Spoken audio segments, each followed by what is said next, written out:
All right, everyone. Today, we're going to dive into a documentary that was so much more than just a film. It was a cultural earthquake. It didn't just present facts. It totally lit a fire under a global debate. We're going to unpack the arguments, the really intense counter-arguments, and the legacy of Al Gore's An Inconvenient Truth, and see exactly how it fits into our study of changing environments. And that leads us to the big question we're going to tackle today. How does one documentary manage to shape a worldwide conversation? And, just as importantly, how does that conversation turn around and shape the documentary's legacy? It's, a pretty amazing case study of how media, science, and politics all crash into each other. So, as you can see, this whole analysis fits perfectly within our AMC program. We're deep in Theme 2, Changing Environments, and we're zeroing in on the axis from protecting nature to ecological transition. An Inconvenient Truth is just a fantastic example for us because it really marks a turning point in how we started talking about and acting on environmental issues. Okay, here's our roadmap. First, we'll set the scene back in 2006. Then, we'll get into Gore's main message and the powerful counterarguments that popped up immediately. After that, we'll follow the story of the climate debate right up to today, and we'll wrap up with some really practical tools to help you with your own analysis. All right, let's get into it. To really get this, we have to kind of time travel back to 2006 and understand the world this film was born into. I mean, it is really hard to overstate what a bombshell this film was. Before 2006, yeah, climate change was a topic, but mostly for scientists. But then you have a figure like a former US vice president laying it all out so directly, and suddenly it's a topic for everyone. It was being talked about at dinner tables, all over the world. So, what was the actual argument that Al Gore was making? Let's break down what made his message so powerful and, for a lot of people, so controversial.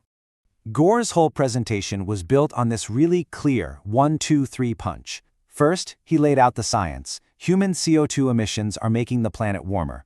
Simple. Second, he showed the dramatic and, frankly, pretty scary consequences.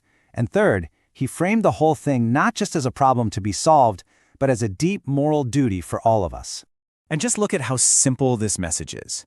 This quote right here is a perfect example of the film's rhetorical strategy. It takes a really complex scientific concept, the greenhouse effect, and boils it down to a super clear cause and effect statement. That accessibility was absolutely key to its global impact. But, and this is a huge but, that simple message was immediately hit with a very organized, very detailed pushback. Now, for your analysis, learning how to take apart these counterarguments is an absolutely crucial skill. And this, right here, gets to the very heart of the scientific debate at the time. So Gore shows this ice core data where CO2 and temperature go up and down together. But his critics, groups like the Competitive Enterprise Institute, they looked at the exact same data and said, hang on, you've got it backwards. They argued that historically, the temperature went up first and then CO2 followed. This was a direct challenge to the foundation of his entire argument. And here we go again, another battle over how to read the data. Gore would point to massive storms like Hurricane Katrina as proof of a link between warming and stronger hurricanes. The skeptics, in response, normalized the data. Basically, they adjusted the numbers to account for things like more people living on the coast and buildings being more expensive over time. And their argument was, once you do that, the trend in destructive power isn't nearly as clear.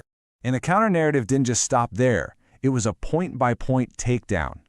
Gore warns about Antarctica. Critics point to cooling trends in some areas. Gore blames global warming for a shrinking Lake Chad. Critics pull up studies that point to local issues instead. It just goes to show how for any complex issue, you can build an argument by choosing and framing different sets of data.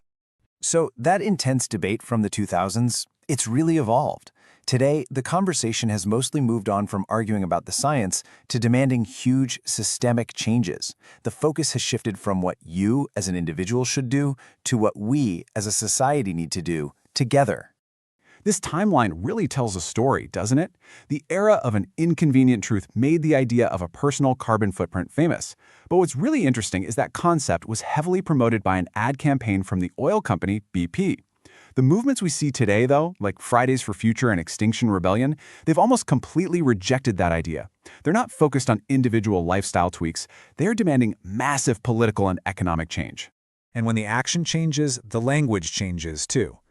You'll hear this term a lot now, socio-ecological practices. This is a really key concept for our axis of study.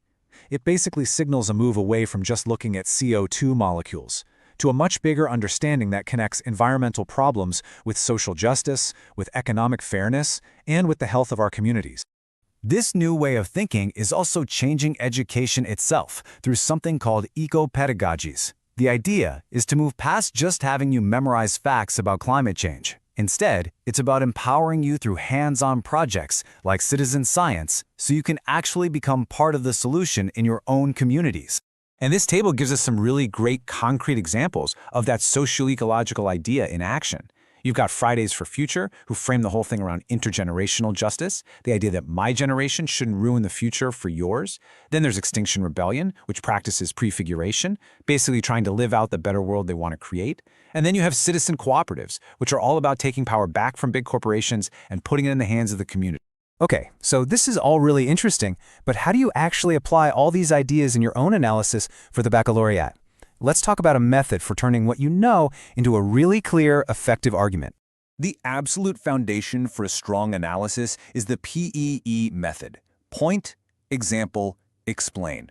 You always start with a clear point. Something like, the documentary uses a rhetorical strategy of simplification to appeal to a mass audience. Then, you give your specific example, like that CO2 quote we looked at. And finally, you explain how that example proves your point, making sure to connect it right back to our axes of study. And listen, if you want to elevate your analysis, using precise academic vocabulary is a game changer. So instead of saying the other side's story, you can use a powerful term like counter-narrative, which is exactly what we were looking at in Section 3. Using these words we've been discussing, like radical strategy or intergenerational justice, shows that you have a much deeper understanding of what's going on. Get comfortable with these terms.